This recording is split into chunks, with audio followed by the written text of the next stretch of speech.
ಸ್ವಲ್ಪ ಜೋರಾಗಿ ಹೇಳು. ಹೆಣ್ಣು ಮಕ್ಕಳನ್ನ ಯಾರನ್ನ ಕೆರೆಗೆ ಬಲಿ ಕೊಡೋದು? ನಂಗೆ ಹೇಳಪ್ಪ, ಗಂಡಸ ಮಕ್ಕಳನ್ನ ಯಾಕೆ ಬಲಿ ಕೊಡಲ್ಲ?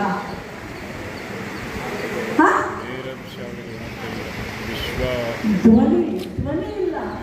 ಆದರೆ ಆಕ್ಚುಲಿ ನಮ್ಮ ಸಂಸ್ಕೃತಿಯಲ್ಲೇ, ನಮ್ಮ ನಾಡಿನಲ್ಲಿ ನಾವು ಗಂಡಸರು ಎತ್ರ ನಾವು ಜಯಿಸಿದ್ರೆ ಅಲ್ಲಿ ಅಂದ್ರೆ ಎಲ್ಲಿ ಹೆಣ್ಣು ಮಗಳನ್ನ ಪೂಜಿಸ್ತೀರೋ ಅಲ್ಲಿ ದೇವತೆಗಳು ಇರ್ತಾರೆ ಅಂತ ಹೇಳಿದಂತ ಸಂಸ್ಕೃತಿ ನಮ್ದು. ಸೀತಾದೇವಿ ನೋಡಿ, ಎಲ್ಲ ಅವತ್ತಿನ ನಮ್ಮ ರಾಮಾಯಣ ಮಹಾಭಾರತದಲ್ಲಿ ಹೆಣ್ಣು ಮಕ್ಕಳಿಗೆಲ್ಲ ಬಹಳ ದೊಡ್ಡ ಶಕ್ತಿ ಇದೆ. ಬರ್ತಾ ಬರ್ತಾ ಬರ್ತಾ ಬರ್ತಾ ಬರ್ತಾ ಆ ಹೆಣ್ಣು ಮಗಳಲ್ಲೇ ಬೇರೆ ತರ ಅವಳನ್ನ ಉಪಯೋಗ ಮಾಡೋಕ್ಕೆ ಇದು ಮಾಡಿಬಿಟ್ರು.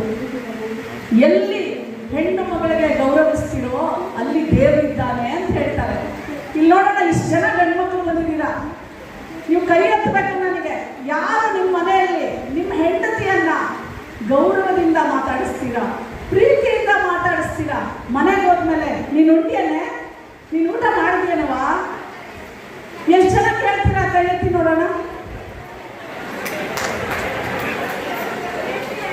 ಸತ್ಯ ಹೇಳಬೇಕು, ಪಕ್ಕದಲ್ಲಿ ಚಾಮಿ ಅಂದ್ರೆ ನಾವು ಗಂಡಸಿಗೆ ವಿರೋಧ ಇಲ್ಲ. ನೀವೆಲ್ಲ ನಾವು ಹುಟ್ಟಿಸಿದ ಮಕ್ಕಳು. ಎಲ್ಲಿ ನಿಮ್ಮ ಮನೆಯಲ್ಲಿ ತಾಯಿಗೆ ಗೌರವಿಸ್ತೀರಾ, ನಿಮ್ಮ ಹೆಂಡತಿಗೆ ಗೌರವಿಸ್ತೀರಾ, ನಿಮ್ಮ ಮಗಳನ್ನ ಗೌರವಿಸ್ತೀರಾ, ಅಲ್ಲಿ ಯಾವಾಗಲೂ ಸ್ವರ್ಗ ಇರುತ್ತೆ, ಯಾವಾಗಲೂ ಯಶಸ್ಸಿರುತ್ತೆ. ಇದು ಸತ್ಯ, ಇದು ಸತ್ಯ, ಇದು ಸತ್ಯ.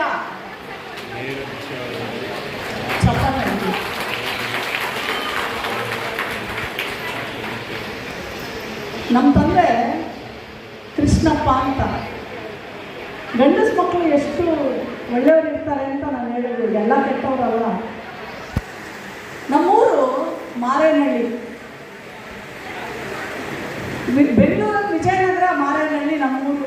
ನನಗೀಗ 51 ವರ್ಷ. ನಮ್ಮೂರಿನಲ್ಲಿ ಹೆಣ್ಣು ಮಗಳು ಮೈ ನೆರೆದ ಮೇಲೆ ಇನ್ನೊಂದು 2-3 ವರ್ಷ ಗಂಡು ನೋಡಿ ಮದುವೆ ಮಾಡಿಬಿಡ್ತಿದ್ರು. ನಮ್ಮಮ್ಮ ಹೇಳ್ತಾರೆ ನಮ್ಮ ಅಪ್ಪನಿಗೆ, ಮಗಳು ದೊಡ್ಡವಳಾಗಿದ್ದಾಳೆ, ಒಳ್ಳೆ ಗಂಡುಗಳು ಬರ್ತಾ ಇದ್ದಾರೆ, ಮದುವೆ ಮಾಡಿಬಿಡೋಣ ಅಂತ. ನಮ್ಮಪ್ಪ ಹೇಳ್ತಾರೆ, ನಾನು ಮದುವೆ ಮಾಡಲ್ಲ ನನ್ನ ಮಗಳಿಗೆ, ನಾನು ಚೆನ್ನಾಗಿ ಓದಿಸ್ತೀನಿ ಅವಳನ್ನು. ನಮ್ಮಮ್ಮ ಅಂತಾರೆ, ಏನಕ್ಕೆ? ಒಳ್ಳೆ ಸಾಹುಕಾರನವ್ರು ಮದುವೆ ಮಾಡೋಣ ಬಿಡು. ನಮ್ಮ ತಂದೆ ಹೇಳ್ತಾರೆ, ಎಷ್ಟೇ ಸಾಹುಕಾರನ ಕೊಟ್ಟರು ನನ್ನ ಮಗಳು ಕೈ ಚಾಚಿ ಬೇಡಕ್ಕೆ ತಪ್ಪುತ್ತಾ? ನನ್ನ ಮಗಳು ಯಾರ ಹತ್ರನೂ ಕೈ ಚಾಚಿ ಬೇಡಬಾರ್ದು, ನನ್ನ ಮಗಳು ಕೊಡೋ ಹಾಗೆ ಮಗಳು ಬೆಳಿಬೇಕು ನನ್ನ ಮಗಳು ಅಂತ ನಮ್ಮ ತಂದೆ ಹೇಳ್ತಾರೆ. ನಮ್ಮ ತಂದೆ ನನ್ನನ್ನು ಓದಿಸಿದ್ರು. ಆ ಇಡೀ ಊರಿಗೆ ನಾನೇ ಮೊದಲನೇ ವಿದ್ಯಾವಂತೆ, ಮೊದಲನೇ ಡಾಕ್ಟರ್ ಆದೆ. 21 ವರ್ಷ ಆಯಿತು ನಮ್ಮ ತಂದೆ ಇಲ್ಲ. ಆದರೆ ಅವರನ್ನು ಪ್ರತಿ ವೇದಿಕೆಯಲ್ಲಿ ನಾನು ನೆನಪು ಮಾಡ್ತೇನೆ. ಅವತ್ತವರು ನನಗೆ ಶಿಕ್ಷಣ ಕೊಡಲಿಲ್ಲ ಅಂದಿದ್ರೆ ಇವತ್ತು ಆಯೋಗದ ಅಧ್ಯಕ್ಷೆಯಾಗಿ ಈ ವೇದಿಕೆಗೆ ಬಂದು ಇಷ್ಟೊಂದು ಜನ ಹೆಣ್ಣು ಮಕ್ಕಳಿಗೆ ಧೈರ್ಯ ತುಂಬಿ ಶಕ್ತಿ ತುಂಬಿ ಹೋಗುವಂತ ಆ ಶಕ್ತಿ ನನ್ನಲ್ಲಿ ಇರ್ತಾ ಇರಲಿಲ್ಲ. ಈ ಮಾತು ಯಾಕೆ ಹೇಳ್ತೀನಿ ಅಂದ್ರೆ, ಮಾತೃವಾತ್ಸಲ್ಯ ಆ ಸಂಸ್ಥೆಯಿಂದ ಇವತ್ತು ಹೆಣ್ಣು ಮಕ್ಕಳು ಸಾಧಕಿಯರಿಗೆ ಕಿತ್ತೂರು ರಾಣಿ ಚೆನ್ನಮ್ಮ ಪ್ರಶಸ್ತಿಯನ್ನ ಕೊಟ್ಟು ಅವರನ್ನ ಗೌರವಿಸಿರೋದು ನಮಗೆ ಬಹಳ ಸಂತೋಷ ತಂದಿದೆ. ಹೆಣ್ಣು ಮಕ್ಕಳಿಗೆ ಪ್ರೋತ್ಸಾಹ ಕೊಟ್ಟು ಅವಕಾಶ ಕೊಟ್ಟರೆ ಸಾಕು, ಅವ್ರ ಗುರಿಯನ್ನು ಅವರು ಸಾಧಿಸ್ತಾರೆ ಮತ್ತು ಸಮಾಜವನ್ನ ಬದಲಾವಣೆಗೆ ಸಜ್ಜು ಮಾಡ್ತಾರೆ. ಅದು ಹೆಣ್ಣು ಮಕ್ಕಳಲ್ಲಿರುವಂಥ ಶಕ್ತಿ ಅಂತ ಹೇಳಿ ಇವತ್ತು ವಿಶ್ವನಾಥ್ ಅವರು ಈ ಸಂಸ್ಥೆಯನ್ನ ನಡೆಸ್ತಾ ಇರುವಂಥ ಆ ತಾಯಿ ಎಲ್ಲರೂ ಸಹ ಇವತ್ತು ಸಾಧಕಿಯರು ಎಲ್ಲರಿಗೂ ನನ್ನ ಶುಭಾಶಯಗಳು. ಅದು ನಾನು ಮಾತಾಡೋದಿಲ್ಲ, ನಾನು ನೋ ಪಾಲಿಟಿಕ್ಸ್. ಕೊಡುಗೆ ಕೊಟ್ಟಿದ್ದಾರೆ. ಇದೇ ರೀತಿ ಇಲ್ಲಿ ಸೇರಿದಂಥ ಹೆಣ್ಣುಮಕ್ಕಳು ಸಮಾಜ ಕಟ್ಟೋದ್ರಲ್ಲಿ ಕೈ ಜೋಡಿಸಿದ್ರೆ ನಮ್ಮ ದೇಶ, ನಮ್ಮ ಸಮಾಜ ಸದೃಢವಾಗಿ ಆರೋಗ್ಯಕರವಾದಂಥ ವಾತಾವರಣದಲ್ಲಿ ಎಲ್ಲ ಬದುಕು ನಡೆಸ್ಬೋದು ಅನ್ನೋದೊಂದು ನನ್ನ ನಂಬಿಕೆ. ಮೇಡಮ್, ನೀವು ಮತ್ತು ಸರ್ನ ರೋಲ್ ಮಾಡೆಲ್ ಆಗಿ ಇಟ್ಕೊಂಡು ಸುಮಾರು ಜನ ಆಲ್ಮೋಸ್ಟ್ ನಿಮ್ಮ ಒಂದು ಮಾರ್ಗದರ್ಶನದಲ್ಲಿ ಇದ್ದಾರೆ. ಸೊ ಅಂಥವ್ರಿಗೆ ಏನು ಹೇಳಲಿಕ್ಕೆ ಇಷ್ಟಪಡ್ತೀರಾ? ನಿಜವಾಗಿ ನಾನು ಈಗಲೂ ಸಹ ನನಗೆ ಹೆಲ್ಪರ್ಸ್ ಆಗಿ ಬರೋರ ಹತ್ರನೂ ಒಳ್ಳೇದಿದ್ರೆ ನಾನು ಖಂಡಿತ ಕಾಪಿ ಮಾಡ್ತೀನಿ. ಅದು ಯಾವುದೇ ಕಾರಣದಲ್ಲಿ ತಪ್ಪಲ್ಲ. ಯಾಕೆಂದರೆ ಒಳ್ಳೆಯದನ್ನು ಅನುಸರಿಸೋದು, ಕಲಿಯೋದು ನಾವೆಲ್ಲರೂ ತಿಳ್ಕೊಂಡು ಹೋದರೆ ಒಳ್ಳೆಯದು ಅನಿಸುತ್ತೆ. ಅದರಿಂದ ಮೊಟ್ಟ ಮೊದಲನೇದಾಗಿ ನಮ್ಮ ಮಾನಸಿಕ ದೈಹಿಕವಾದ ಆರೋಗ್ಯ ತುಂಬ ಚೆನ್ನಾಗಿರುತ್ತೆ ಅನಿಸುತ್ತೆ. ಎಲ್ಲೋ ತಪ್ಪೆಜ್ಜೆ ಇಟ್ಟಾಗ ಯಾರೋ ಹೇಳಿದ್ರು ಅಂದರೆ ಅವ್ರು ಹೇಳಿದ್ದಕ್ಕೆ ನಾವು ಸಿಟ್ಟು ಮಾಡ್ಕೋಬಾರ್ದು. ಆಲೋಚನೆ ಮಾಡಿದರೆ ತಪ್ಪಿದ್ರೆ ನಾವು ತಿದ್ದುಕೊಂಡು ನಡೆದ್ರೆ ಖಂಡಿತ ಬದುಕು ತುಂಬ ಚೆನ್ನಾಗಿರುತ್ತೆ. ಅದು ನಾನು ನಮ್ಮ ಯಜಮಾನರು ಕಂಡಂಥ ಬದುಕು. ತುಂಬ ಖುಷಿಯಾಯಿತು. ತುಂಬ ಹೆಣ್ಣು ಮಕ್ಕಳಿಗೆ ನಾವು ಪ್ರಶಸ್ತಿಯನ್ನು ಕೊಟ್ಟಿದ್ದೀವಿ. ಇದೊಂದು ವಿಶೇಷ ಕಾರ್ಯಕ್ರಮ ಮಾತೃವಾಸರದವರು ನಡೆದುಕೊಂಡು ಹೋಗ್ತಾ ಇದ್ದಾರೆ. ಪ್ರತಿ ವರ್ಷ ತುಂಬ ಗೌರವವಂತವಾದ ಈ ಪ್ರಶಸ್ತಿ ಕೊಟ್ಟಿದ್ದಾರೆ. ಆಮೇಲೆ ಇದು ಪ್ರಶಸ್ತಿ ನಾವು ಹೆಣ್ಣು ಮಕ್ಕಳಿಗೆ ಕೊಡೋದು ಅವರು ಅವರವರ ಕ್ಷೇತ್ರದಲ್ಲಿ ಮುಂದುವರಿದಕ್ಕೋಸ್ಕರ. ಪ್ರತಿಯೊಂದು ಹೆಣ್ಣು ಮಗು ಕ್ಷೇತ್ರದಲ್ಲಿ ಮುಂದುವರಿಬೇಕಾದ್ರೆ ಪುರುಷರು ಸಹ ಅದಕ್ಕೆ ಸಪೋರ್ಟ್ ಮಾಡ್ತಾರೆ. ಸೊ ಹಾಗೆ ನಾವು ಮೇಲೆ ನೀವು ಕೀಳು ಅಂತ ಭಾವನೆ ನಮ್ಮಲ್ಲಿ ಇಲ್ಲ. ನಾವು ಒಂದೇ ಸಮನ ಪರಸ್ಪರ ನಾವು ಸಹಾಯ ಮಾಡಿ ಒಬ್ಬರಿಗೊಬ್ಬರು ಗೌರವವನ್ನು ಕೊಟ್ಟು ನಾವು ಮುಂದೆ ಬರುವುದು. ಅದಕ್ಕೋಸ್ಕರ ನಾವು ಈ ಮಹಿಳಾ ದಿನಾಚರಣೆಯನ್ನು ಆಚರಿಸ್ತಾ ಇದ್ದೀವಿ. ಎಲ್ಲರಿಗೂ ಶುಭವಾಗಲಿ. ಧನ್ಯವಾದಗಳು. ನೀವು ಎಷ್ಟು ವರ್ಷದಿಂದ ಈ ಪ್ರೋಗ್ರಾಮ್ಗಳಲ್ಲಿ ಭಾಗವಹಿಸ್ತಿದ್ರೆ ಮೇಡಮ್? ಇವರು ನಾನು ಈ ಸಲ ಬಂದಿದ್ದೇನೆ. ಲಾಸ್ಟ್ ಟೈಮ್ ನನಗೆ ಕರೆದಿದ್ರು, ಆಗ ನನಗೆ ಇನ್ನೊಂದು ಪ್ರೋಗ್ರಾಮ್ ಇತ್ತು, ಬರಲಿಕ್ಕೆ ಆಗಲಿಲ್ಲ. ಆದರೆ ನಾನು ಮಾತೃವಾತ್ಸಲ್ಯ ಫೌಂಡೇಶನ್ ನಮ್ಮ ಮನೆ ಪಕ್ಕದಲ್ಲೇ ಇದೆ. ಸೊ ನಾನು ನೋಡ್ತಾ ಇದ್ದೀನಿ ಅವ್ರವ್ರ ಕೆಲಸ ಮಾಡೋದು, ಮಹಿಳೆಯರಿಗೆ ಎಷ್ಟು ಸಹಾಯ ಮಾಡೋದನ್ನು ನೋಡ್ತಾ ಇದ್ದೀನಿ. ತುಂಬ ಗೌರವವಾದಂತಹ ವಿಷಯ ಇದು. Very nice, well shed. ಒಂದನೇ ಕಾರ್ಯಕ್ರಮ ನಡೆದಿತ್ತು, ಬಹಳ ಒಳ್ಳೆ ರೀತಿಯಲ್ಲಿ ನಡೆದಿತ್ತು. ಏನು ಹೆಣ್ಮಕ್ಳು ಅವ್ರದೇ ಆಗಿರೋ ಜೀವನದಲ್ಲಿ ಬೇರೆ ಬೇರೆ ಕೆಲ್ಸಗಳಲ್ಲಿ ಏನ್ ಸಾಧಿಸಿದ್ರು ಅವ್ರಿಗೆಲ್ಲ ಒಂದು ಏನೋ ಅವಾರ್ಡ್ ಕೊಡುವಂತ ಕಾರ್ಯಕ್ರಮ. ಸೊ ಒಳ್ಳೇದಾಯ್ತು, ಚೆನ್ನಾಗಾಯ್ತು. ಥ್ಯಾಂಕ್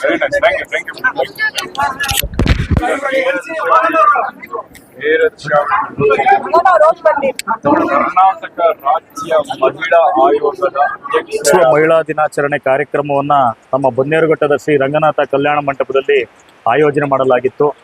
ಬಹು ಮುಖ್ಯವಾಗಿ ಏನು ಅಂತಂದರೆ, ಇವತ್ತಿನ ಕಾರ್ಯಕ್ರಮಕ್ಕೆ ನಮ್ಮ ನೆಚ್ಚಿನ ಸಂಸದರಾದಂತಹ ಮಂಜುನಾಥ್ ಸರ್ ಅವರ ಶ್ರೀಮತಿಯವರು ಅನ್ಸೂಯ ಮೇಡಮ್ ಅವರು ಆಗಮಿಸಿದರು. ಅದೇ ರೀತಿಯಾಗಿ ಬೆಂಗಳೂರು ದಕ್ಷಿಣ ವಿಧಾನಸಭಾ ಕ್ಷೇತ್ರದ ಗೌರವಾನ್ವಿತ ಅಧ್ಯಕ್ಷರಾದಂಥ ಕೃಷ್ಣಪ್ಪರವರು ಅವರ ಶ್ರೀಮತಿಯವರು ಸಮೇತವಾಗಿ ಅಂದರೆ ಗಾಯತ್ರಿ ಮೇಡಮ್ ಅವರೊಟ್ಟಿಗೆ ಕಾರ್ಯಕ್ರಮಕ್ಕೆ ಬಂದಿದ್ದು ವಿಶೇಷವಾದಂಥ ಮೆರುಗನ್ನು ಕೊಡ್ತು.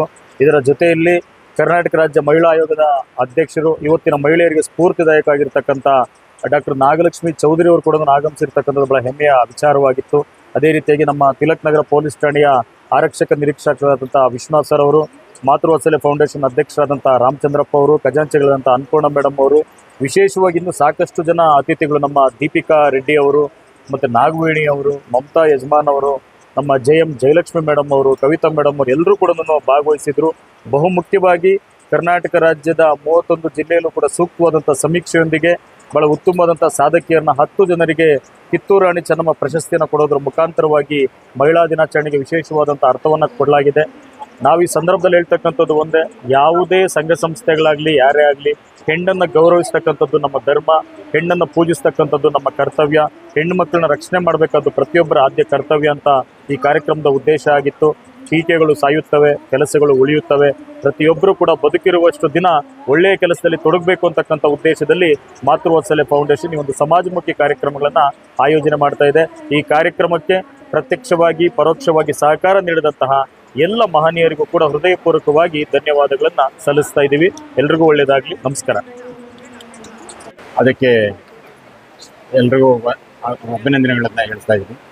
ಮತ್ತು ನಮ್ಮ ಈ ಕಾರ್ಯಕ್ರಮಕ್ಕೆ ಸ್ಥಳೀಯ ಶಾಸಕರಾದ ನಮ್ಮ ಕೃಷ್ಣಪ್ಪನವರು ಅವರ ಕುಟುಂಬ ಸಮೇತ ಭಾಗವಹಿಸಿದರು. ಹಾಗೂ ಇತರೆ ಗಣ್ಯ ವ್ಯಕ್ತಿಗಳು ಮತ್ತು ಸಾಧನೆ ಮಾಡಿದಂಥ ಮಹಿಳಾ ಸಾಧಕಿಯರು ಇಲ್ಲಿ ಕಾರ್ಯಕ್ರಮಕ್ಕೆ ಬಂದು ತಮಗೆ ನಮ್ಮ ಕಡೆಯಿಂದ ಅವರಿಗೆ ಕಿತ್ತೂರು ರಾಣಿ ಚೆನ್ನಮ್ಮ ಪ್ರಶಸ್ತಿಯನ್ನು ನೀಡಲಾಯಿತು. ಗೌರವಿಸಿ ಕಳಿಸ್ಕೊಟ್ಟಿರ್ತೇವೆ.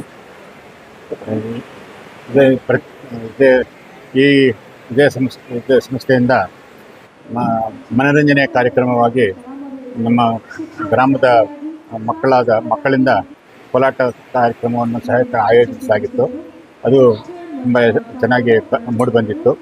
ಅದು ಮಕ್ಕಳಿಗೂ ನಾವು ಪ್ರೋತ್ಸಾಹ ಕೊಟ್ಟು ಬೆಳೆಸಬೇಕು ಅಂತೇಳಿ ನಮ್ಮ ಸಂಸ್ಥೆಯಿಂದನೇ ಇದು ಮಾಡಿದ್ವಿ. ಅವರಿಗೆ ಬೇಕಾದ ಸಲಕರಣೆಗಳನ್ನು ಸಹ ಕೊಟ್ಟಿದ್ದೇವೆ. ಇನ್ನು ಮುಂದೆ ಈ ರೀತಿ ನಮ್ಮ ಈ ಮಾತೃವಾತ್ಸಲ್ಯ ಫೌಂಡೇಶನ್ ಯಶಸ್ವಿಯಾಗಿ ನಡೆಸಿಕೊಳ್ಳಲು ನಿಮ್ಮಗಳ ಈ ಮೀಡಿಯಾದವರ ಸಹಕಾರವೂ ಕೂಡ ನಮಗೆ ಬೇಕಾಗುತ್ತೆ. ಯಾಕೆಂದರೆ ಇನ್ನು ಇದು ಯಾವುದೇ ಕಾರಣದಿಂದ ಮೀಡಿಯಾದವರು ಇಲ್ಲದೆ ಯಾವುದೇ ಕಾರ್ಯಕ್ರಮ ಜನಕ್ಕೆ ತಿಳುವಳಿಕೆ ಬರೋದಕ್ಕೆ ಸಾಧ್ಯವಾಗೋದಿಲ್ಲ. ನಾವು ಏನು ಮಾಡ್ತಿದ್ವಿ ಅಂತೇಳಿ ಗೊತ್ತಾಗಬೇಕಾದ್ರೆ ನೀವೇ ಮುಖ್ಯ ಕಾರಣ ಆಗ್ತೀರಿ. ಅದರಿಂದ ನಿಮ್ಮ ಸಹಕಾರವೂ ಕೂಡ ನಮಗೆ ಅತ್ಯವಶ್ಯಕ ಆಗ್ತಿರುತ್ತೆ. ಎಲ್ರಿಗೂ ವಂದನೆಗಳು. ಸರ್ ನನ್ನ ಹೆಸರು ಮೊಹಮ್ಮದ್ ಜಾಫರ್ ಸಾದಿಕ್ ಅಂತ. ನಮ್ದು ಒಂದು ಲ್ಯಾಂಡ್ಸ್ಕೇಪಿಂಗ್ ಕಂಪ್ನಿ ಇದೆ. ನಾವು ಬೇಸಿಕ್ ಆಗಿ farm houses, offices, schools, colleges ಎಲ್ಲ ಕಡೆ ಲ್ಯಾಂಡ್ಸ್ಕೇಪಿಂಗ್ ಮಾಡ್ಕೊಳ್ತೀವಿ. ಸೊ ಇತ್ತೀಚೆಗೆ ನಮ್ದು ವರ್ಲ್ಡ್ ವುಮೆನ್ಸ್ ಡೇ ಹೋಗಿತ್ತಲ್ಲ, ಸೊ ಅಲ್ಲಿ ಒಂದು ಸ್ಮಾಲ್ ಇನಿಷಿಯೇಟಿವ್ ತಗೊಂಡಿದ್ವಿ ವುಮೆನ್ಸ್ಗೋಸ್ಕರ ಗಿಫ್ಟ್ ಮಾಡೋಣ ಅಂತ. So sir Tilak Nagar station ಇಂದ ಸರ್ಕಲ್ ಆಗಿದ್ದಾರೆ, ಅಲ್ಲಿ ನಾವು ಸರ್ ಹತ್ರ ರಿಕ್ವೆಸ್ಟ್ ಮಾಡಿದ್ವಿ. ಸೊ ನಮ್ಮ ಕಡೆಯಿಂದ ಲೇಡೀಸ್ ಕಾನ್ಸ್ಟೇಬಲ್ಗೆ ನಮ್ಮ ಕಡೆಯಿಂದ ಪ್ಲಾನ್ಸ್ ಕೊಡ್ತೀವಂತ. ಸೊ ಸರ್ ಪರ್ಮಿಷನ್ ಕೊಟ್ಟು ಎಲ್ಲ ನಮ್ಗೆ ಮಾಡಕ್ಕೆ ಪ್ಲಾನ್ಸ್ ಕೊಟ್ರಿ ಸರ್. ಸರ್ ಇವಾಗ ಒಂದ್ ಕಡೆ 2 ಸ್ಟೇಷನ್ ಅಲ್ಲಿ ಕೊಟ್ಟಿದ್ದೀವಿ. ಒಂದು ಹಲಸೂರು ಸ್ಟೇಷನ್ ಅಲ್ಲಿ, ಒಂದು ತಿಲಕ್ ನಗರ್ ಸ್ಟೇಷನ್ ಅಲ್ಲಿ, ಆಮೇಲೆ ಇನ್ನೊಂದು AK ಕಾಲೇಜ್ ಅಂತ ಇದೆ, ಅಲ್ಲಿ ಒಂದು ಕೊಟ್ಟಿದ್ದೀವಿ. ಸರ್ ಅಪ್ರಾಕ್ಸಿಮೇಟ್ಲಿ ಒಂದು 200-250 ಪ್ಲಾನ್ಸ್ ಕೊಟ್ಟಿದ್ದೀವಿ. ಸರ್ ನಾನು ಬಂದ್ಬಿಟ್ಟು ಒಂದು ಆಲ್ಮೋಸ್ಟ್ 5 years ಇಂದ ಇದ್ದೀನಿ. ಇವತ್ತು ನೀವು ಮಾತೃ ಫೌಂಡೇಶನ್ ಪ್ರೋಗ್ರಾಮ್ ಅಲ್ಲಿ ಭಾಗವಹಿಸಿದ್ರಿ, ಸರ್ ತುಂಬಾ ಚೆನ್ನಾಗಿತ್ತು. ಯಾವ್ದು ನಿನ್ನೆ ನಮ್ದು ಹಬ್ಬ ಇತ್ತು, ಅದು ಮುಗಿದ್ಮೇಲೆ ಇಲ್ಲಿ ಬಂದಿದ್ದೆಗೆ ಇವರು ನಮ್ಮ ಬ್ರದರ್ ಇನ್ ಲಾ ಸುಲ್ತಾನ್ ಅಂತ, ಇವರು ಪಾಸ್ಟ್ 20 years ಇಂದ ಲ್ಯಾಂಡ್ಸ್ಕೇಪ್ ನಾನು ಜಂಬೇಸ್ ವಿದ್ಯಾರಾಣಿ ಅಂತ, ಸಂಗೀತ ವಿದೂಷಿ. ಇಂದು ನನಗೆ ಸಂಗೀತ ಕ್ಷೇತ್ರದಲ್ಲಿ ಗುರುತು ಸಾಧನೆನ ಅಲ್ಪ ಸಾಧನೆ ಅಂತ ನಾನಾದರೂ ಅನ್ಕೋತೀನಿ. ಯಾಕೆಂದರೆ ಎಷ್ಟೋ ಪ್ರಶಸ್ತಿಗಳು ಬಂದಿರ್ಬೋದು, ಆದರೆ ಸಾಧನೆ ಸಮುದ್ರದ ಥರ, ವಿದ್ಯೆ ಸಮುದ್ರದ ಥರ, ಎಷ್ಟು ನಾವು ಕಲ್ತರೂ ಅದು ಮುಗಿಯಲಾರದ್ದು. ಹಾಗಾಗಿ ನಾನು ಇನ್ನೂ ಸಾಧನೆ ಮಾಡೋದಕ್ಕೆ ಸ್ಫೂರ್ತಿಯಾಗಿ ಈ ಪ್ರಶಸ್ತಿನ ತಗೊಳ್ತೀನಿ. ಹಾಗೆ ಈ ಪ್ರಶಸ್ತಿಯನ್ನು ನನಗೆ ಕಲಿಸಿದಂಥ ಗುರುಗಳ ಹಾಗೂ ನನ್ನ ತಂದೆ ತಾಯಿಯವರ ಒಂದು ನನ್ನ ಬೆನ್ನೆಲುಬಾಗಿ ನಿಂತ ನನ್ನ ಕುಟುಂಬದವರ ಪಾದಾರವಿಂದಗಳಿಗೆ ನಾನು ಅರ್ಪಿಸ್ತಾ ಇದ್ದೇನೆ. ಇಷ್ಟಂತ ಹೇಳಕ್ಕೆ ಇಷ್ಟಪಡ್ತೀನಿ. ಹಾಗೆ ವಿಶ್ವನಾಥ್ ಸರು, ಅನ್ನಪೂರ್ಣಮ್ಮ ಮೇಡಮ್ ಅವರು ತುಂಬ ಸಮಾಜ ಮುಖಿಯಾದ ಕಾರ್ಯಕ್ರಮಗಳನ್ನು ಮಾಡಿದ್ದಾರೆ. ಇದ್ದು ನಮ್ಮನ್ನೆಲ್ಲ ಗುರುತಿಸಿ ಒಂದು ಸಂಗೀತ ಕ್ಷೇತ್ರದಲ್ಲಿ ಗುರುತಿಸಿ ನನಗೆ ಒಂದು ಪುರಸ್ಕಾರವನ್ನು ನೀಡಿದ್ದಾರೆ. ಈ ಒಂದು ಪ್ರಶಸ್ತಿಗೆ ನಾನು ಇನ್ನೂ ಹೆಚ್ಚು ಸಾಧನೆ ಮಾಡಿ ಇನ್ನಷ್ಟು ಗೌರವವನ್ನು ತಂದುಕೊಡ್ತೇನೆ. ಇನ್ನು ಹೆಚ್ಚು ಸಾಧನೆ ಮಾಡಲಿ ನನಗೆ ಒಂದು ಭಗವಂತ ನನಗೆಲ್ಲ ರೀತಿಯಲ್ಲಿ ನನಗೆ ಒಂದು ಸಹಕಾರವನ್ನು ಕೊಡಲಿ, ಆಶೀರ್ವದಿಸಲಿ ಅಂತ ಕೇಳ್ಕೊಳ್ತೀನಿ ಸರ್. ನಾನು ಸುಮಾರು ಒಂದು 25-30 ವರ್ಷದಿಂದ ಸಂಗೀತ ಕ್ಷೇತ್ರದಲ್ಲಿದ್ದೀನಿ. ನಮ್ಮ ಪತಿದೇವರು ಇವರು ನಮಗೆ ಬೆನ್ನೆಲುಬಾಗಿ ನಿಂತಿದ್ದಾರೆ. ನನ್ನ ಎಲ್ಲ ಕುಟುಂಬ ವರ್ಗದವರು ಕೂಡ ನನಗೆ ಒಂದು ಸಹಕಾರವನ್ನು ಕೊಟ್ಟಿದ್ದಾರೆ. ಹಾಗೆ ನನ್ನ ಶಿಷ್ಯರು, ಮುಖ್ಯವಾಗಿ ನನ್ನನ್ನು ಪ್ರೀತಿಸೋ ಶಿಷ್ಯ ಬಳಗ ಇದೆ, ನನಗೆ ಹರಿಸೋ ಸ್ನೇಹಿತರಿದ್ದಾರೆ. ಹೌದು, ಮುರಳೀಧರ ಸಂಗೀತ ವಿದ್ಯಾಲಯ ಅಂತ ಇದೆ. ಇಲ್ಲ, ನಾನು ಸರ್ಕಾರಿ ಶಾಲೆಯಲ್ಲಿ ಸಂಗೀತ ಶಿಕ್ಷಕಿಯಾಗಿದ್ದೀನಿ. ಅತ್ತಿಬೇಲೆ ಪ್ರೌಢಶಾಲೆ, ಅಲ್ಲಿ ಸಂಗೀತ ಶಿಕ್ಷಕಿಯಾಗಿ ಕಾರ್ಯನಿರ್ವಹಿಸ್ತಾ ಇದ್ದೀನಿ. ನಾನು ಸುಮಾರು 15 ವರ್ಷಗಳಿಂದ ಸರ್ಕಾರಿ ಸೇವೆಯಲ್ಲಿ ಹಾಗೆ ಸರ್ಕಾರಿ ಶಾಲೆ ಮಕ್ಕಳಿಗೆ ಸಂಗೀತವನ್ನು ಅಭ್ಯಾಸ ಮಾಡಿಸ್ತಾ ಇದ್ದೀನಿ. ಅದೇ ಒಂದು ನನಗೆ ಹೆಮ್ಮೆ. ಸರ್ಕಾರಿ ಶಾಲೆ ಮಕ್ಕಳಿಗೆ ಹೇಳ್ಕೊಡ್ತೀನಿ. ಹಾಗೆ ನನ್ನ ಒಂದು ಇನ್ಸ್ಟಿಟ್ಯೂಷನಿಂದ ಅಂಧ ಮತ್ತು ಬಡ ಮಕ್ಕಳಿಗೆ ಕೂಡ ಸಂಗೀತ ಅಭ್ಯಾಸವನ್ನು ಮಾಡಿಸ್ತಾ ಇದ್ದೀನಿ. ಇನ್ನೂ ಯಾರಾದರೂ ಇದ್ದರೂ ಬರಬಹುದು, ಉಚಿತ ಸಂಗೀತ ಅಭ್ಯಾಸವನ್ನು ಮಾಡಿಸ್ತೀನಿ. ಅಂಧ ಮತ್ತು ಬಡ ವಿದ್ಯಾರ್ಥಿಗಳಿಗೆ ಉಚಿತ ಸಂಗೀತ ಅಭ್ಯಾಸವನ್ನು ಮಾಡಿಸ್ಬೇಕು ಅನ್ನೋ ಸ್ಫೂರ್ತಿಯಿಂದ ನಾನು ಅದನ್ನು ಮಾಡ್ತಾ ಇದ್ದೀನಿ. ಇನ್ನು ಯಾರಾದರೂ ಬರೋರಿದ್ದರೆ ಈ ಮೂಲಕ ನಾನು ಕರೆ ಕೊಡ್ತೀನಿ. ಯಾವುದೇ ಒಂದು ಅವರಿಗೆ ಫೀಸನ್ನು ತಗೊಳ್ಳದೆ ಅವ್ರಿಗೆ ಸಾಧನೆಗೆ ಸ್ಫೂರ್ತಿಯಾಗಿ ನಿಲ್ತೀನಿ ಅಂತ ಈ ಸಂದರ್ಭದಲ್ಲಿ ಹೇಳೋಕ್ಕೆ ಇಷ್ಟಪಡ್ತೀನಿ ಸರ್. ಬಳಸಿ ಚಿತ್ರ ಬರೆಯೋದು ನನ್ನ ಕಲಾ ವೈಶಿಷ್ಟ್ಯತೆ. ಸೊ ಅದಲ್ಲದೆ ನಮ್ಮ ಸಂಸ್ಥೆ ಕೂಡ ಇದೆ, ಕಲಾದರ್ಪಣ ಅನ್ನೋ ಸಂಸ್ಥೆ. ನಮ್ಮನ್ನು ಗುರುತಿಸಿ ಮಾತೃವಾತ್ಸಲ್ಯ ಫೌಂಡೇಶನ್ನವರು ಈ ಒಂದು ಕಾರ್ಯಕ್ರಮದಲ್ಲಿ ಕಿತ್ತೂರು ರಾಣಿ ಚೆನ್ನಮ್ಮ ಅವಾರ್ಡನ್ನು ಕೊಟ್ಟಿದ್ದಾರೆ. ನಮ್ಮ ಹೆಣ್ಮಕ್ಳಿಗೆ ಪ್ರಶಸ್ತಿ ಏನೋ ಬೇಡ, ಪ್ರಶಂಸೆ ಕೊಟ್ಟರೆ ಸಾಕು. ನಾವು ಮಾಡೋ ಮನೆಯನ್ನ ಮತ್ತು ಹೊರ ಜಗತ್ತನ್ನು ಗೆಲ್ಲೋದು ತುಂಬ ಕಷ್ಟ ಇದೆ. ಅಂಥದ್ರಲ್ಲಿ ಇವರು ಪ್ರಶಂಸೆಯ ಜೊತೆಗೆ ಪ್ರಶಸ್ತಿಯನ್ನು ಕೊಟ್ಟು ನಮ್ಮ ಮಹಿಳೆಯರ ಶಕ್ತಿಯನ್ನ ಇವತ್ತು ಜಗತ್ತಿಗೆ ತೋರಿಸಿದ್ದಾರೆ. ಇದು ತುಂಬಾ ಅದ್ಭುತವಾದ ಒಂದು ಕ್ಷಣ ಅಂತ ಹೇಳ್ಬೋದು. ಮಹಿಳಾ ಆಯೋಗದ ಅಧ್ಯಕ್ಷೆಯವರ ಮತ್ತು ಅನ್ಸೂಯ ಮೇಡಮ್ ಅವರ ಜೊತೆಗೆ ನಾವು ಪ್ರಶಸ್ತಿ ಸ್ವೀಕರಿಸೋದು ಒಂದು ಅವಿಸ್ಮರಣೀಯ ಕ್ಷಣ ಅಂತ ಹೇಳ್ಬೋದು. ತುಂಬಾ ಚೆನ್ನಾಗಿ ನಮ್ಗೆ ಪ್ರೋತ್ಸಾಹ ಕೊಟ್ಟರು. ಎಲ್ಲರಿಗೂ ಹುರಿದುಂಬಿಸಿ ಮಹಿಳೆಯರ ಶಕ್ತಿಯನ್ನ ಅರಿತು ನಾವು ಕೆಲಸ ಮಾಡೋದಕ್ಕೆ ಅವರು ನಮಗೆ ಸಾಕಷ್ಟು ಪ್ರೋತ್ಸಾಹವನ್ನ ಕೊಟ್ಟರು. ನನ್ನ ವೃತ್ತಿ ಬಂದ್ಬಿಟ್ಟು ಪೌರೋಹಿತ್ಯ. ಈಕೆ ನನ್ನ ಧರ್ಮಪತ್ನಿ ವಿದ್ಯಾರಾಣಿ ಜಯಸ್ ಅಂತ ಹೇಳಿ. ವಿಶೇಷವಾಗಿ ಇವತ್ತು ಮಹಿಳಾ ದಿನಾಚರಣೆ ಅಂಗವಾಗಿ ಇವರಿಗೆ ಕಿತ್ತೂರು ರಾಣಿ ಚೆನ್ನಮ್ಮ ಪ್ರಶಸ್ತಿ ಪ್ರದಾನವನ್ನು ಮಾಡಿರ್ತಕ್ಕಂಥ ಮಾತೃವಾತ್ಸಲ್ಯ ಫೌಂಡೇಶನ್ನ ಸಂಸ್ಥಾಪಕರಾಗಿರ್ತಕ್ಕಂಥ ವಿಶ್ವನಾಥ್ ಸರ್ ಮತ್ತು ಅವರ ಧರ್ಮಪತ್ನಿ ಅವರ ಕುಟುಂಬದವರಿಗೆ ಎಲ್ಲರಿಗೂ ಕೂಡ ನಾನು ಪೂರ್ವಕವಾಗಿರ್ತಕ್ಕಂಥ ಧನ್ಯವಾದಗಳನ್ನು ಸಲ್ಲಿಸ್ತಾ ಇದ್ದೀನಿ. ನಿಜವಾಗಲೂ ಹೆಣ್ಣುಮಕ್ಕಳನ್ನ ಗುರುತಿಸಿ ಅವರಿಗೆ ಆ ಸನ್ಮಾನವನ್ನ, ಅವರಿಗೆ ಆ ಕೀರ್ತಿಯನ್ನು ನೀಡ್ತಕ್ಕಂಥದ್ದು ತುಂಬಾ ಶ್ಲಾಘನೀಯವಾಗಿರ್ತಕ್ಕಂಥ ವಿಚಾರ ಆಗಿದೆ. ಅವರ ಕುಟುಂಬದವರೆಲ್ಲರಿಗೂ ಕೂಡ ನಾವು ಋಣಿಗಳಾಗಿರ್ತೀವಿ. ಈ ವಿಷಯದಲ್ಲಿ ಅವರಿಗೆ ದೇವರು ಆಯುಷ್ ಆರೋಗ್ಯ ಇನ್ನೂ ಹೆಚ್ಚಿನ ಕೀರ್ತಿಯನ್ನು ತಂದುಕೊಡಿ ಅಂತೇಳಿ ಆ ಚಂಪಕಧಾಮ ಸ್ವಾಮಿಯಲ್ಲಿ ನಾನು ಪ್ರಾರ್ಥನೆಯನ್ನು ಮಾಡ್ತೀನಿ. ಧನ್ಯವಾದ. ವಿದ್ಯಾರಾಣಿ ಅಂತ ಸಂಗೀತ ವಿದುಷಿ. ಇಂದು ನನಗೆ ಸಂಗೀತ ಕ್ಷೇತ್ರದಲ್ಲಿ ಗುರುತು ಸಾಧನೆಯ ಅಲ್ಪ ಸಾಧನೆ ಅಂತ ನಾನಾದರೂ ಅನ್ಕೋತೀನಿ. ಯಾಕೆಂದರೆ ಎಷ್ಟೋ ಪ್ರಶಸ್ತಿಗಳು ಬಂದಿರ್ಬೋದು, ಆದರೆ ಸಾಧನೆ ಸಮುದ್ರದ ಥರ, ವಿದ್ಯೆ ಸಮುದ್ರದ ಥರ, ಎಷ್ಟು ನಾವು ಕಲ್ತರೂ ಅದು ಮುಗಿಯಲಾರದ್ದು. ಹಾಗಾಗಿ ನಾನು ಇನ್ನೂ ಸಾಧನೆ ಮಾಡೋದಕ್ಕೆ ಸ್ಫೂರ್ತಿಯಾಗಿ ಈ ಪ್ರಶಸ್ತಿನ ತಗೊಳ್ತೀನಿ. ಹಾಗೆ ಈ ಪ್ರಶಸ್ತಿಯನ್ನು ನನಗೆ ಕಲಿಸಿದಂಥ ಗುರುಗಳ ಹಾಗೂ ನನ್ನ ತಂದೆ ತಾಯಿಯವರ ನನ್ನ ಬೆನ್ನೆಲುಬಾಗಿ ನಿಂತ ನನ್ನ ಕುಟುಂಬದವರ ಪಾದಾರವಿಂದಗಳಿಗೆ ನಾನು ಅರ್ಪಿಸ್ತಾ ಇದ್ದೇನೆ. ಇಷ್ಟಂತ ಹೇಳಕ್ಕೆ ಇಷ್ಟಪಡ್ತೀನಿ. ಹಾಗೆ ವಿಶ್ವನಾಥ್ ಸರು, ಅನ್ನಪೂರ್ಣಮ್ಮ ಮೇಡಮ್ ಅವರು ತುಂಬ ಸಮಾಜ ಮುಖಿಯಾದ ಕಾರ್ಯಕ್ರಮಗಳನ್ನು ಮಾಡಿದ್ದಾರೆ. ಇದ್ದು ನಮ್ಮನ್ನೆಲ್ಲ ಗುರುತಿಸಿ ಒಂದು ಸಂಗೀತ ಕ್ಷೇತ್ರದಲ್ಲಿ ಗುರುತಿಸಿ ನನಗೆ ಒಂದು ಪುರಸ್ಕಾರವನ್ನು ನೀಡಿದ್ದಾರೆ. ಈ ಒಂದು ಪ್ರಶಸ್ತಿಗೆ ನಾನು ಇನ್ನೂ ಹೆಚ್ಚು ಸಾಧನೆ ಮಾಡಿ ಇನ್ನಷ್ಟು ಗೌರವವನ್ನು ತಂದುಕೊಡ್ತೀನಿ. ಇನ್ನು ಹೆಚ್ಚು ಸಾಧನೆ ಮಾಡಲಿ ನನಗೆ ಒಂದು ಭಗವಂತ ನನಗೆಲ್ಲ ರೀತಿಯಲ್ಲಿ ನನಗೆ ಒಂದು ಸಹಕಾರವನ್ನು ಕೊಡಲಿ, ಆಶೀರ್ವದಿಸಲಿ ಅಂತ ಕೇಳ್ಕೊಳ್ತೀನಿ ಸರ್. ನಾನು ಸುಮಾರು ಒಂದು 25-30 ವರ್ಷದಿಂದ ಸಂಗೀತ ಕ್ಷೇತ್ರದಲ್ಲಿದ್ದೀನಿ. ನಮ್ಮ ಪತಿದೇವರು ಇವರು ನಮಗೆ ಬೆನ್ನೆಲುಬಾಗಿ ನಿಂತಿದ್ದಾರೆ. ನನ್ನ ಎಲ್ಲ ಕುಟುಂಬ ವರ್ಗದವರು ಕೂಡ ನನಗೆ ಒಂದು ಸಹಕಾರವನ್ನು ಕೊಟ್ಟಿದ್ದಾರೆ. ಹಾಗೆ ನನ್ನ ಶಿಷ್ಯರು, ಮುಖ್ಯವಾಗಿ ನನ್ನನ್ನು ಪ್ರೀತಿಸೋ ಶಿಷ್ಯ ಬಳಗ ಇದೆ. ನನಗೆ ಹರಿಸೋ ಸ್ನೇಹಿತರಿದ್ದಾರೆ. ಹೌದು, ಮುರಳೀಧರ ಸಂಗೀತ ವಿದ್ಯಾಲಯ ಅಂತ ಇದೆ. ಇಲ್ಲ, ನಾನು ಸರ್ಕಾರಿ ಶಾಲೆಯಲ್ಲಿ ಸಂಗೀತ ಶಿಕ್ಷಕಿಯಾಗಿದ್ದೀನಿ. ಅತ್ತಿಬೇಲೆ ಪ್ರೌಢಶಾಲೆ, ಅಲ್ಲಿ ಸಂಗೀತ ಶಿಕ್ಷಕಿಯಾಗಿ ಕಾರ್ಯನಿರ್ವಹಿಸ್ತಾ ಇದ್ದೀನಿ. ನಾನು ಸುಮಾರು 15 ವರ್ಷಗಳಿಂದ ಸರ್ಕಾರಿ ಸೇವೆಯಲ್ಲಿ ಹಾಗೆ ಸರ್ಕಾರಿ ಶಾಲೆ ಮಕ್ಕಳಿಗೆ ಸಂಗೀತವನ್ನು ಅಭ್ಯಾಸ ಮಾಡಿಸ್ತಾ ಇದ್ದೀನಿ. ಅದೇ ಒಂದು ನನಗೆ ಹೆಮ್ಮೆ. ಸರ್ಕಾರಿ ಶಾಲೆ ಮಕ್ಕಳಿಗೆ ಹೇಳ್ಕೊಡ್ತೀನಿ. ಹಾಗೆ ನನ್ನ ಒಂದು ಇನ್ಸ್ಟಿಟ್ಯೂಷನಿಂದ ಅಂಧ ಮತ್ತು ಬಡ ಮಕ್ಕಳಿಗೆ ಕೂಡ ಸಂಗೀತ ಅಭ್ಯಾಸವನ್ನು ಮಾಡಿಸ್ತಾ ಇದ್ದೀನಿ. ಇನ್ನೂ ಯಾರಾದರೂ ಇದ್ದರೂ ಬರಬಹುದು, ಉಚಿತ ಸಂಗೀತ ಅಭ್ಯಾಸವನ್ನು ಮಾಡಿಸ್ತೀನಿ. ಅಂಧ ಮತ್ತು ಬಡ ವಿದ್ಯಾರ್ಥಿಗಳಿಗೆ ಉಚಿತ ಸಂಗೀತ ಅಭ್ಯಾಸವನ್ನು ಮಾಡಿಸ್ಬೇಕು ಅನ್ನೋ ಸ್ಫೂರ್ತಿಯಿಂದ ನಾನು ಅದನ್ನು ಮಾಡ್ತಾ ಇದ್ದೇನೆ. ಇನ್ನು ಯಾರಾದರೂ ಬರೋರಿದ್ರೆ ಈ ಮೂಲಕ ನಾನು ಕರೆ ಕೊಡ್ತೀನಿ. ಯಾವುದೇ ಒಂದು ಅವರಿಗೆ ಫೀಸನ್ನು ತಗೊಳ್ಳದೆ ಅವ್ರಿಗೆ ಸಾಧನೆಗೆ ಸ್ಫೂರ್ತಿಯಾಗಿ ನಿಲ್ತೀನಿ ಅಂತ ಈ ಸಂದರ್ಭದಲ್ಲಿ ಹೇಳಕ್ಕೆ ಇಷ್ಟಪಡ್ತೀನಿ ಸರ್. ವಿಶೇಷವಾಗಿ ಏನು ಮಾತೃ ವಾತ್ಸಲ್ಯ ಫೌಂಡೇಶನ್ ವತಿಯಿಂದ ನಡೆದಂತ ಈ ಒಂದು ಕಾರ್ಯಕ್ರಮದಲ್ಲಿ ಹಲವಾರು ಕ್ಷೇತ್ರಗಳಲ್ಲಿ ಸಾಧನೆ ಮಾಡಿದಂತ ಮಹಿಳೆಯರನ್ನ ಇವತ್ತು ಸನ್ಮಾನಿಸಲಾಯಿತು. ಅದರಲ್ಲಿ ವಿಶೇಷವಾಗಿ ವಿದ್ಯಾರಾಣಿಯವರು ಸಂಗೀತ ಕ್ಷೇತ್ರದಲ್ಲಿ ಛಾಪು ಮೂಡಿಸಿ ಮತ್ತೆ ಮಲ್ಟಿ ಟ್ಯಾಲೆಂಟೆಡ್ ಅವರು, ನಿರೂಪಕಿನೂ ಹೌದು, ಸೊ ಲೇಖಕಿನೂ ಹೌದು, ಬರವಣಿಗೆ ಹಲವಾರು ಕಲೆಗಳನ್ನ ಕರಗತ ಮಾಡ್ಕೊಂಡಿದ್ದಾರೆ. ಅದೆಲ್ಲದಕ್ಕೂ ಸ್ಫೂರ್ತಿಯಾಗಿರೋದು ಅವರ ಮನೆಯವರು, ಸೊ ಶಾಸ್ತ್ರಿಗಳು, ಪುರೋಹಿತರುಗಳು, ಶೇಷಾದ್ರಿ ಅವರು. ಸೊ ಅವರು ದಶಕಗಟ್ಟಲೆಯಿಂದ ಅವರ ತಲೆಮಾಂತ್ರಗಳಿಂದ ಪುರೋಹಿತ್ಯ ಕೆಲಸದಲ್ಲಿದ್ದಾರೆ. ಅವರು ಕೂಡ ಎಲ್ಲ ಸ್ಫೂರ್ತಿದಾಯಕ. ಸೊ ಯಾಕಂದ್ರೆ ಒಂದು ಮನೆಗೆ ಆಲ್ಮೋಸ್ಟ್ ಫ್ಯಾಮಿಲಿ ಸಪೋರ್ಟ್ ಇಲ್ಲ ಅಂದ್ರೆ ಮಹಿಳೆಯರು ಈ ಒಂದು ಸಮಾಜದಲ್ಲಿ ಏನೋ ಒಂದು ಸಾಧನೆ ಯಾವುದೇ ಕ್ಷೇತ್ರದಲ್ಲೂ ಮಾಡ್ಲಿಕ್ಕಾಗಲ್ಲ. ಕುಟುಂಬನ ನಿರ್ವಹಣೆ ಮಾಡಿ ಆಚೆ ಬಂದು ಏನೋ ಒಂದು ಮಾಡ್ತೀನಿ ಅನ್ನೋದಕ್ಕೆ ಮನೆಯ ಸಪೋರ್ಟ್ ತುಂಬಾ ಬೇಕಾಗುತ್ತೆ. ಅದರಲ್ಲಿ ಸುಮಾರು ಜನ ಮಹಿಳೆಯರನ್ನ ಇವತ್ತು ಗುರುತಿಸಿ ಅವ್ರನ್ನ ಐಡೆಂಟಿಫೈ ಮಾಡುವಂತ ಮಾತೃ ಫೌಂಡೇಶನ್ ಅವ್ರಿಗೂ ಧನ್ಯವಾದ ಹೇಳ್ತಾ ಇದ್ದಾರೆ. ಸೊ ಇದಾಗಿತ್ತು ಇವತ್ತಿನ ವಿಶೇಷ ವರದಿ. ಮತ್ತೊಂದು ವರದಿಯಲ್ಲಿ ನಿಮ್ಮ ಭೇಟಿ ಆಗ್ತೀನಿ. ಅಲ್ಲಿವರೆಗೂ ನಿರೀಕ್ಷಿಸಿ. ಸಂತೋಷಾದ್ಯ ಮಹಾರಾಜ್. ಬ್ಯಾಂಗ್ಳೂರ್ ಗಾರ್ಡನ್ ಸಿಟಿ ಆ ಪ್ರಕಾರ ಎಲ್ಲ ಕಡೆ ಗ್ರೀನರಿ ಇರಬೇಕು, ಎಲ್ಲ ಮನೆಯಲ್ಲಿ ಪ್ಲಾಂಟ್ಸ್ ಇರಬೇಕಂತ ನಮ್ಮ 25 years ಅಂತ ಮಾಡ್ತೀವಿ. ನೋಡ್ತಾ ಇದ್ದೀರಾ, ವಿಶೇಷವಾಗಿ ಸುಲ್ತಾನ್ ಅವರಾಗಿರ್ಬೋದು, ಜಬ್ಬರ್ ಅವರು ಆಲ್ಮೋಸ್ಟ್ ಲ್ಯಾಂಡ್ಸ್ಕೇಪಿಂಗ್ ಏನು ಹಸಿರೇ ಉಸಿರು ಅಂತ ಹೇಳ್ತೀವಿ ಬೆಂಗಳೂರಿನ ನಗರದ ಜನತೆಗೆ. ಸೊ ಆಲ್ಮೋಸ್ಟ್ ಪ್ಲಾಂಟ್ಸ್ ಗಳನ್ನ ಆಲ್ಮೋಸ್ಟ್ ಪ್ರಿವೆಂಟ್ ಮಾಡುವ ನಿಟ್ಟಿನಲ್ಲಿ, ಪ್ರೊಟೆಕ್ಟ್ ಮಾಡುವ ನಿಟ್ಟಿನಲ್ಲಿ, ಮತ್ತೆ ಅವ್ರಿಗೆ ಪ್ಲಾಂಟ್ಸ್ ಗಳ ಬಗ್ಗೆ ಮಾಹಿತಿ ಕೊಡುವ ನಿಟ್ಟಿನಲ್ಲೂ ಚಾಪು ಮಾಡುತ್ತೆ. ಮತ್ತೆ ವಿಶೇಷವಾಗಿ ಡಿಸೈನ್ಡ್ ಆಗಿ ವೆಲ್ ಡಿಸೈನ್ಡ್ ಆಗಿರುವಂತಹ ಪ್ಲಾಂಟ್ಸ್ ಗಳು ಕೂಡ ಇಲ್ಲಿ ನಿಮ್ಗೆ ಅವೈಲಬಿಲಿಟೀಸ್ ಇದೆ. ಹೆಚ್ಚಿನ ಮಾಹಿತಿಗಾಗಿ ಅವ್ರನ್ನ ಸಂಪರ್ಕಿಸಬಹುದು. ಹೇಳಿ ಸರ್, ಏನ್ ಹೇಳಿ ಸರ್? ನಮ್ಮ ಕಂಪನಿ ಬಂದ್ಬಿಟ್ಟು ಗುಲ್ಗಿನ್ಸ್ ಎಂಟರ್ಪ್ರೈಸಸ್ ಅಂತ. ಮೊಬೈಲ್ ನಂಬರ್ ಬಂದ್ಬಿಟ್ಟು 9036005103. ಸೊ ನಿಮ್ಗೆಲ್ಲ ಮನೆಯಲ್ಲಿ, ಸ್ಕೂಲ್ಸ್ ಅಲ್ಲಿ, ಕಾಲೇಜಸ್ ಅಲ್ಲಿ, ನಿಮ್ಮ ಆಫೀಸಸ್ ಅಲ್ಲಿ ಎಲ್ಲಾದ್ರೂ ಗ್ರೀನರಿ ಬೇಕಾದ್ರೆ ನಿಮಗೆ ಕಾಂಟ್ಯಾಕ್ಟ್ ಮಾಡಿ. ವೆಲ್ ಡಿಸೈನ್ ಲ್ಯಾಂಡ್ಸ್ಕೇಪ್ ಮತ್ತು ಹಾರ್ಡ್ಸ್ಕೇಪ್ ಎರಡೂ ಮಾಡ್ಕೊಡ್ತೀವಿ. For the best services we will be there for you. Very nice. ಇದು ಅವರ ಒಂದು ಮಾತಾಗಿತ್ತು. ಹೆಚ್ಚಿನ ಮಾಹಿತಿಗಾಗಿ ಅವ್ರನ್ನ ನೀವು ಸಂಪರ್ಕಿಸಬಹುದು.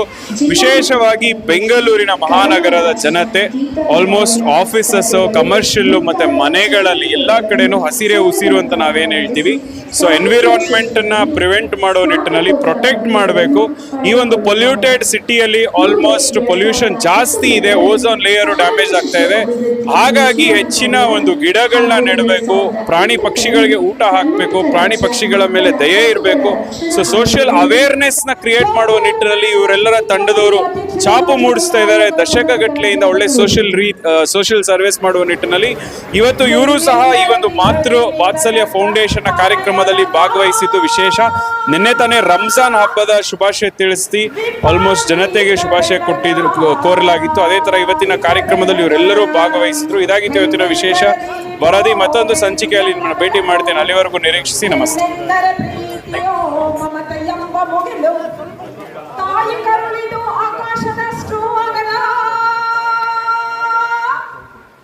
ಅಪರಿಮಿತದ ಕತ್ತಲೆಯೊಳ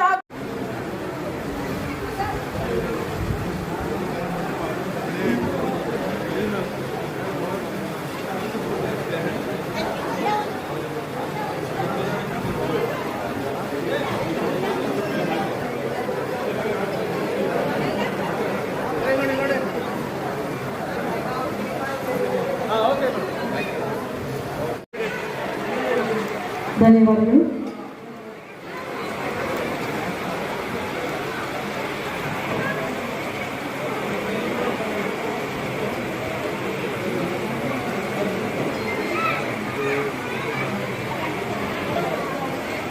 ಎಲ್ರಿಗೂ ಭೋಜನದ ವ್ಯವಸ್ಥೆ ಇದೆ. ದಯಮಾಡಿ ತಾವೆಲ್ಲರೂ ಕೂಡ ಭೋಜನವನ್ನು ಸ್ವೀಕರಿಸಿ ಅವರನ್ನು ಆಟೋಟದಲ್ಲಿ ಗೆದ್ದಿರೋರಿಗೆ ಬಹುಮಾನ ಕೊಡಲಾಗುತ್ತೆ. ದಯಮಾಡಿ ಎಲ್ಲ ಹೆಣ್ಣು ಮಕ್ಕಳು ಸಿದ್ಧರಾಗಿರಿ.